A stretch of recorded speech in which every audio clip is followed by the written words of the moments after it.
हमारी वो महिलाएँ जो पेट से होती हैं, जब उनको दर्द हो जाता है अचानक से, उनको हम रोड तक ले जाते हैं, रोड तक ले जाते हुए वो दम दे जाती हैं। मिसाल दूँ, जहाँ पे मैं खुद बिलॉन्ग करता हूँ, मेरे गाँव में अभी तक रोड नहीं है। हमारे लोग अभी भी उन चीज़ों से दूर हैं जो कि आज के डेट में उनके पास होना चाहिए था। अगर फिरदौस बर्रुए ज़मी अस्त, हमी अस्तो हमी अस्त। हमारा कश्मीर, जहाँ पे यहाँ की खूबसूरती बहुत ही ज़्यादा मशहूर है पूरी दुनिया में। यहाँ के सरसब्ज़ पहाड़, यहाँ की बर्फ़, हर एक चीज़। लेकिन यार एक चीज़ है, यहाँ के पहाड़ों पे बसने वाले ट्राइबल हमारे लोग, जिन्हें हद से ज़्यादा मुश्किलातों का सामना करना पड़ता है। जहाँ पे हुकूमत की जानिब से, गवर्नमेंट की जानिब से, एडमिनिस्ट्रेशन की जानिब से मुख्तलिफ प्रोग्राम्स भी उनके लिए रखे जाते हैं, हद से ज़्यादा उनके लिए काम किए जाते हैं, लेकिन फिर भी कहीं ना कहीं वो हम रेस में जो पीछे रह जाते हैं। इसी ज़िमन में उन्हीं ट्राइबल्स की बात करने के लिए आज हमारे साथ है चौधरी आसिफ साहब, जिनसे जानेंगे कुछ मुख्तसर सवालों के जवाब। बहुत बहुत शुक्रिया आसिफ साहब अपना कीमती वक्त देने के लिए। पहले तो मेरी तरफ से आपको अस्सलाम वालेकुम, अपनी ऑडियंस को भी और आपको। आपका बहुत-बहुत शुक्रिया, आपने वक़्त दिया अपने इस स्टूडियो में अपनी बात रखने के लिए। बहुत-बहुत शुक्रिया। बहुत शुक्रिया आपका, आप भी यहाँ आए, अपना कीमती वक्त निकाला आपने हमारे लिए, बहुत शुक्रिया आपका। अ, आपसे जानेंगे पहले आज के हालात ट्राइबल्स के, क्या चल रहा है? देखिए जी, हालात तो आप देख रहे हैं हमारे ट्राइबल्स के हालात ज़्यादातर हमारे लोगों में अगर देखा जाए तो पसमानदगी जो है, वो अभी भी है हमारे लोगों में। हमारे लोग अभी भी उन चीज़ों से दूर हैं जो कि आज के डेट में उनके पास होना चाहिए था। जो कि आज हमारे लोग लाइक आप स्कूल्स की बात करें, हमारे लोगों को अभी भी वैसी स्कूलिंग नहीं होती है हमारे एरियाज़ में। अगर हम हेल्थ की बात करें, हेल्थ का जो सिस्टम है हमारे एरियाज़ में, वो अभी भी वैसा नहीं है जैसा होना चाहिए था। देखें, अगर आप देख लें इसी साल विंटर की मैं आपको एक मिसाल दे दूँ। जब बर्फ़ इस साल आपको पता है कि अचानक से पड़ गई थी, हुँ। बहुत ज़्यादा बर्फ़ पड़ गई थी और मशीनरी जो है, वो 2-3 दिन नहीं पहुँच पाई थी मेन रोड्स पे। और हमारे जो लोग हैं, उनको डेवलपमेंट से अभी तक दूर रखा गया है। डेवलपमेंट लाइक हमारे कई सारे ऐसे इलाके हैं जिनमें रोड फैसिलिटी नहीं है अभी भी। तो हमारे वहाँ कई सारे पेशेंट आए, आपने भी वीडियोज़ देखे, सोशल मीडिया पे देखा, तो उनको चारपाई पे उठा के ले गए। लेकिन कई सारे रोड ऐसे थे जिनको चारपाई पे भी वो उठा के नहीं चल पाए, इतनी ज़्यादा बर्फ़ हो गई थी। तो अगर वहाँ पे भी फैसिलिटीज़ होती, तो हमारे लोग उस सब से दो-चार ना होते। तो जैसा कि आपने देखा, पहले तो हमारा जो मैं केलर एरिया से बिलॉन्ग करता हूँ, केलर एरिया में हमारा एक मैकेनिकल का होना चाहिए था कि वहाँ से जब बर्फ़ पड़ जाए, तो जल्द अज़ जल्द वहाँ से बर्फ़ क्लियर की जाए और हमारे लोगों को ऐसी दिक्कतों का सामना ना करना पड़े। दूसरी बात मैंने आपको कही थी कि स्कूलिंग की। स्कूलिंग की देखें, जो हमारे लोग होते हैं, उन वहाँ पे अगर जो टीचर्स होते हैं, वहाँ पे रोल हमारे 2-2, 3-3 सौ बच्चे होते हैं हमारे हाई स्कूल में, मिडल स्कूल में। लेकिन टीचर्स अगर देखा जाए 5 से 7 होते हैं। ये एक सोचने वाली बात है, जो 7 टीचर हैं वो 300-200 बच्चे को कहाँ हैंडल कर पाएँगे। तो वहाँ पे अगर स्टाफ अच्छा होगा, हमारे जो बच्चे हैं, वो पढ़ पाएँगे। आप देख रहे हो हमारे बड़े-बड़े आईएएस, केएएस ऑफ़िसर हैं, अ, रजौरी पुंछ से हैं।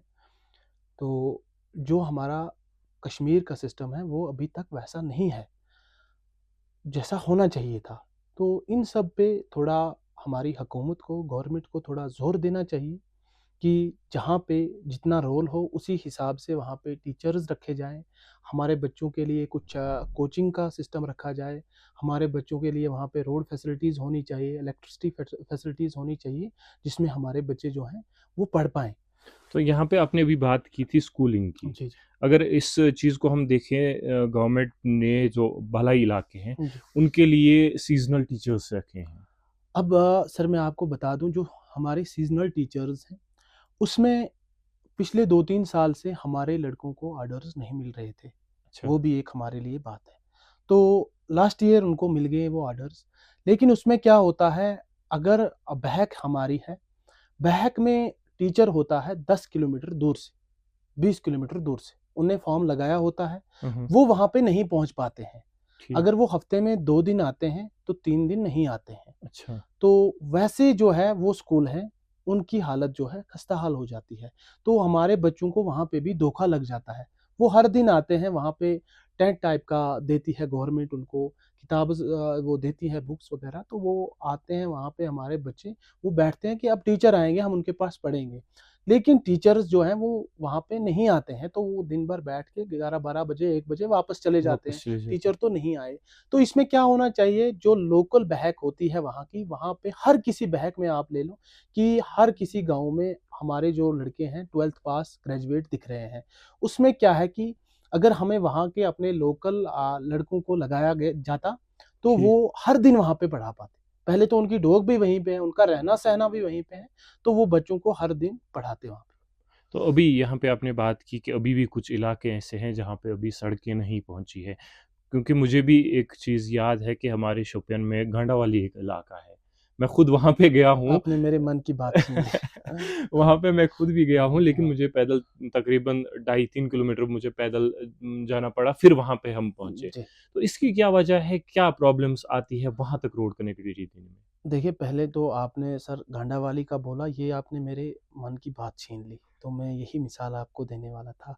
उसके बगैर हमारा एक एरिया आता है यहाँ पे काठाहाल, हाँ, वहाँ पे कुछ एरिया पीछे है, गुलाब झाड़ी ले लें आप, नाइट कोर ले लें, वहाँ पे रोड फैसिलिटीज़ नहीं है। ठीक। टोटल आरडीडी का काम भी नहीं हुआ है। अच्छा। और जहाँ से मैं खुद बिलॉन्ग करता हूँ, मैं आपको दूसरों की क्या मिसाल दूँ, जहाँ पे मैं खुद बिलॉन्ग करता हूँ, मेरे गाँव में अभी तक रोड नहीं है।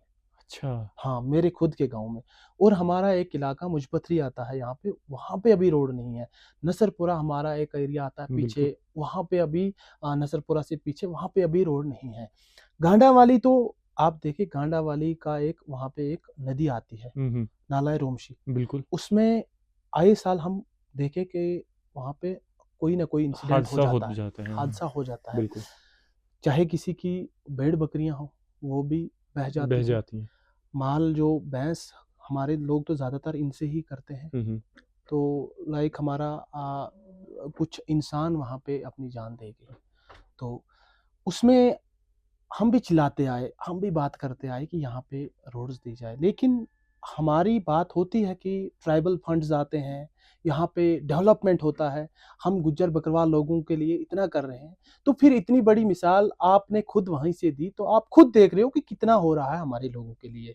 हम ये नहीं बोलेंगे कि टोटल नहीं हो रहा है, लेकिन कुछ अच्छा और कुछ ज़्यादा करने की ज़रूरत है, जो कि हमारे लोग हैं इन चीज़ों से दूर हो जाएँ। तो एक बात और है कि जो पिछली बर्फबारी में भी हमने देखी कि कोई पेशेंट था, उसे चारपाई पे उठाना पड़ा, फिर हॉस्पिटल तक पहुंचाना पड़ा। तो इतना दूर, क्या वहाँ पे कोई ऐसा सेंटर नहीं है, पीएचसी सेंटर या कोई डिस्पेंसरी अवेलेबल नहीं है आपके इलाकों में? देखें, ये भी एक आपका अच्छा पॉइंट है, आपने मुझसे सवाल किया। देखें, जो आपने बर्फ़बारी में देखा, तो वहाँ पे हमारा एक गतिपुरा में एक सेंटर दिया गया है। हुँ, हुँ। वहाँ पे एक चीज़ की हमें अच्छी बड़ी हेल्प मिलती है, वो हम जो हमें एम्बुलेंस वहाँ पे मिली है। तो उसका हम बहुत वेलकम भी उस दिन किया, शुक्रगुज़ार भी थे कि ऐसा स्टेप आपने उठाया कि वो एम्बुलेंस हमें उस टाइम ज़रूरत लगती है, जब कि हमारे पेशेंट्स को कोई गाड़ी नहीं मिलती है। नहीं हमारे मिलती है। लोगों के पास उतने पैसे भी नहीं होते, जब वो सोमू वाले को उतने पैसे दे के उसको ले जाएँगे हॉस्पिटल तक। ठीक। 1000, 1200, 1500 किराया ले लेते हैं। जो अब हमारा पीएचसी है, वहाँ की आपने जो बात की, वहाँ पे क्या होता है, वहाँ पे हमारे डॉक्टर साहिबान जो हैं, वो टाइम पे नहीं पहुँच पाते हैं, ओहो! इसी सिस्टम की वजह से। लेकिन अब वो प्रॉपर तरीके से काम भी करना चाहिए। उसमें नाइट स्टाफ नहीं है टोटली, अच्छा। और हमारे डॉक्टर साहिबान जितने वहाँ पे चाहिए वो नहीं है। उसमें एडमिट अगर पेशेंट को करेंगे, उसमें अगर उसको प्रॉपर ट्रीटमेंट करेंगे, वो सब वहाँ नहीं हो पाता है। यानी कि स्टाफ तो की भी वहाँ पे स्टाफ की फैसिलिटी भी वहाँ पे अवेलेबल। बहुत कमी है, वो फैसिलिटी वहाँ नहीं है। तो इसमें क्या होना चाहिए, उस पे भी हमारे जो हेल्थ डिपार्टमेंट है, एडमिनिस्ट्रेशन है, इसकी ज़ोर देना चाहिए कि वहाँ पे अगर इतना बड़ा एरिया आता है, इतना बड़ा इलाका आता है, उसमें अगर एक हमें वहाँ पे पीएचसी मिला है, तो मुझे नहीं लगा है वो अभी पीएचसी बना है, तो उसको पीएचसी ही बना दें और अच्छा उसमें वो स्टाफ रख दें, अच्छे तरीके से उसमें डे नाइट वो चले 24/7, ताकि हमारे लोग हैं जो उनको केलर, शुपियान, पुलवामा ना जाना ना पड़े। जाना पड़े। ऐसे बहुत सारे इंसिडेंट हुए हैं आसिफ भाई। हमारी वो महिलाएं जो पेट से होती हैं, जब उनको दर्द हो जाता है अचानक से, उनको हम रोड तक ले जाते हैं, रोड तक ले जाते हुए वो दम दे जाती हैं। ओह! तो 2-2 जानें वहाँ पे चली जाती हैं। देखें, ऐसे बहुत सारे केसेस हैं, हमने खुद उनकी आवाज़ उठाई, तो इन सब चीज़ों से हमारी कम्युनिटी जो है वो अभी भी बहुत दूर है। तो एक चीज़ और यहाँ पे मैंने देखी है, जो माइग्रेंट्स आते हैं, चाहे राजौरी, पुंछ से आते हैं या बाकी इलाकों से आते हैं हमारे यहाँ कश्मीर की जी, तरफ बाहर में, जी, जी। तो उनके लिए क्या कुछ फैसिलिटीज़ देती है गवर्नमेंट? उनके लिए पहले तो जब वो माइग्रेट करते हैं, उनके लिए एक अच्छा होना चाहिए ट्रांसपोर्ट वगैरह, ताकि उनको दिक्कत ना हो। उनको कई सारी उनकी जो भेड़-बकरियाँ होती हैं, रास्ते में चलते-चलते ही वो मर जाती हैं। कोई चोर। तो कुछ टाइम पहले उनके लिए गाड़ियों की भी सुविधा दी हाँ, गई हाँ, थी। ये तो है, मैं आपको बता रहा हूँ कि गाड़ियों की उनके लिए रखी हैं, लेकिन जितनी उनको चाहिए थी, वो नहीं मिल रहा है। अच्छा, उतनी मिलने नहीं मिल पाती किसी-किसी उनको। को मिल रहा है, किसी-किसी को मिल रहा है। हाँ। अब हमारे वो लोग हैं जिनको ये भेड़-बकरियाँ जो है रास्ते में कोई चोरी हो गया, कोई मर गया, कहीं पे पसी आई, चला गया, तो ऐसा भी होता है। तो अब जब वो बहक में जाते हैं, वहाँ पे क्या होना चाहिए, वहाँ पे उनके पास अच्छा कोठे वगैरह जो हैं हमारे, तो फॉरेस्ट डिपार्टमेंट आज जंगल काटने नहीं देती है, वो बनाने नहीं देती है। हुँ, हुँ। वहाँ पे अब कहीं पे वो रिपेयर भी करें, तो उसमें भी उनको बहुत मुश्किलात मुश्किलात आती हैं। होती हैं। तो अब क्या है, उनके लिए वहाँ पे अगर टेंट्स वगैरह दिए जाएँ, हम ये नहीं बोलेंगे कि वो वहाँ पे शेड्स वगैरह बना दे, वो मकान बना दे। अगर उनको टेंट्स वगैरह ही दिए जाएँ और लाइट का जो सिस्टम है, वो वहाँ पे रखा जाए, तो यही जो सीज़नल टीचर्स होते हैं, बहक सेंटर होते हैं, वहाँ पे जो हमारे बच्चे पढ़ते हैं, उनको वो अभी भी वहाँ पे, आपको पता है पुराने ज़माने में आप देख रहे थे, वो लकड़ियाँ जला के रात को पढ़ते थे। पढ़ते थे। वो वैसे ही अब भी हो रहा है वहाँ पे। अगर वहाँ पे लाइट सिस्टम होगा, टेंट सिस्टम होगा, हमारे जंगल जो हैं, वो तो उनकी रखवाली करते हैं, वो भी बच जाएँगे। तो हमारे लोग जो हैं, वो भी अच्छे से रहेंगे वहाँ पे। केलर की आपने बात की क्योंकि आप उसी इलाके से बिलॉन्ग करते हैं। तो क्या कुछ अभी ऐसे इलाके हैं जहाँ पे बिजली अभी नहीं पहुँची है? हाँ, कुछ पीछे वाले इलाके हैं, जिनमें कम क्लीन, ज़्यादा नहीं, कम क्लीन है। लाइक तो ओवरऑल बिजली पहुँची हुई ओवरऑल है, ओवरऑल मैं बात आपके करूँगा कि बिजली ओवरऑल पहुँची है। पहुँची है। लेकिन मैं ये भी बता दूँ कि जब मैं एक्टिविज़्म में आया था, तब 60% था वहाँ पे। अच्छा। हाँ, तब हमारा क्या होता था कि हमारे कश्मीर के बहुत सारे ऐसे एक्टिविस्ट लड़के हैं ट्राइबल के, जिनने इन सब चीज़ों पे काम किया। हमारे आपको पता है पहले हमारी बस्ती कहाँ से स्टार्ट होती थी? हुँ, हुँ। जहाँ पे बिजली का खंभा खत्म हो जाता था, वहाँ पे एक बस्ती हमारी स्टार्ट हो स्टार्ट हो जाती थी। जाती थी। आज हमारा क्या होता है, रोड वहाँ से खत्म होती है जहाँ से हमारी बस्ती स्टार्ट होती है। अब रोड्स की तो अभी अब प्रॉब्लम है। रोड्स की प्रॉब्लम है। तो यहाँ पे अभी आपकी बात आई कि आपको ये शौक कैसे पड़ा इस एक्टिविज़्म में आने का? देखिए आसिफ भाई, अच्छा सवाल किया आपने। शौक मैं आपको बता दूँ कि एक दिन हम एक स्कूल में गए अच्छा। पढ़ने के लिए, सुपर 50। हमारे पास पैसे नहीं थे जो कि हम कोचिंग सेंटर में जाते और वहाँ पे 2-2 3-3 हज़ार भर के वहाँ पे पढ़ते। तो हम एक सुपर 50 में गए। वहाँ पे क्या हुआ, मेरे साथ ही हुआ। तो वहाँ जब हम अंदर गए, तो वहाँ पे बोला गया यहाँ पे गुर्जर लोगों के लिए जगह नहीं है। ओह! ये एक मिसाल बन गई थी फिर।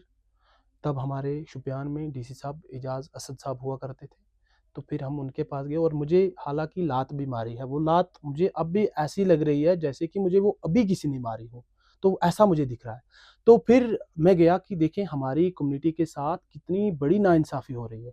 हालाँकि हम पढ़ने के लिए आए, जब हम काठा हालन किल्लर से पहुँचे पैदल शुपियान बर्फ़बारी में, तो वहाँ पे हम पढ़ने के लिए जा रहे हैं, लेकिन हमें जगह नहीं मिल रही।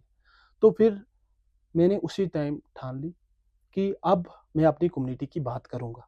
और उस टाइम से मैंने देखा कि हमारी कम्युनिटी, जब भी मेरी कौम को कोई भी कभी भी मेरी ज़रूरत पड़ी हो, तो मैं आगे आया। लाइक आपने देखा हमारा रिज़र्वेशन का मसला हो गया था पिछले 2, 3, 4 सालों में। हमारे जो हमें रिज़र्वेशन मिलती है शेड्यूल्ड ट्राइब की ओर से, उसमें कुछ और कैटेगरीज़ को ऐड किया जा रहा, तो उस पे हमने बड़े-बड़े जिरगाज़ किए, बड़े-बड़े हमने उस पे प्रोटेस्ट्स किए। तो उसमें मैंने फ्रंट लिया हर कहीं पे, अपने एरिया से, अपने शुपियान से। मेरे साथ 1-2 एक्टिविस्ट्स और हुआ हुआ करते थे, तो और ज़्यादातर नहीं हुआ करते थे। तो हमने एक पैदल मार्च किया, एक हिस्टोरिक वो मोमेंट थी हमारी, तो वो भी मैंने की। वो हमारा जो 20 दिन का चला था, कुपवारा टू कालाकोट राजौरी में हमें रोक लिया गया था एडमिनिस्ट्रेशन और जितना भी हमारा पूरा कश्मीर का है उनकी तरफ से। तो और भी बहुत सारी चीज़ जैसा कि मैंने आपको बोला, जब मैं एक्टिविज़्म में आया तो 60% हमारा बिजली था। तो तब मैं क्या कर रहा था, जब मैं देख रहा था, हम खुद घर में जब पढ़ रहे थे ना, मेरे घर में खुद बिजली नहीं थी तब। हम कभी-कभार लाइट चली जाती थी जब सुबह जाते थे स्कूल में, तो हमारे टीचर क्या करते थे, "भई आपने ये काम क्यों नहीं लिखा?" तो हम बोलते थे लाइट नहीं है, तो तब भी हमें मार पड़ती थी, उस टाइम भी। तो फिर मैंने सोच लिया, क्यों ना, अगर मेरी बात यहाँ पे, मेरे इलाके की बात कोई नहीं कर हुँ, रहा, हुँ। मेरी खुद की बात कोई नहीं कर रहा, क्यों ना मैं खुद करूँ। देखूँ कि मेरी कहीं पे इस बात की सुनवाई होती है, क्या मुझे काम होता है। जब थोड़ा-थोड़ा मेरी तरफ से काम होने लगा, तो मुझे भी और ज़्यादा शौक पड़ने लगी कि नहीं, अगर मैं और कुछ करना चाहिए और कुछ मुझे। करना चाहिए, हमारी कम्युनिटी को हम ही आगे लेके चल सकते हैं।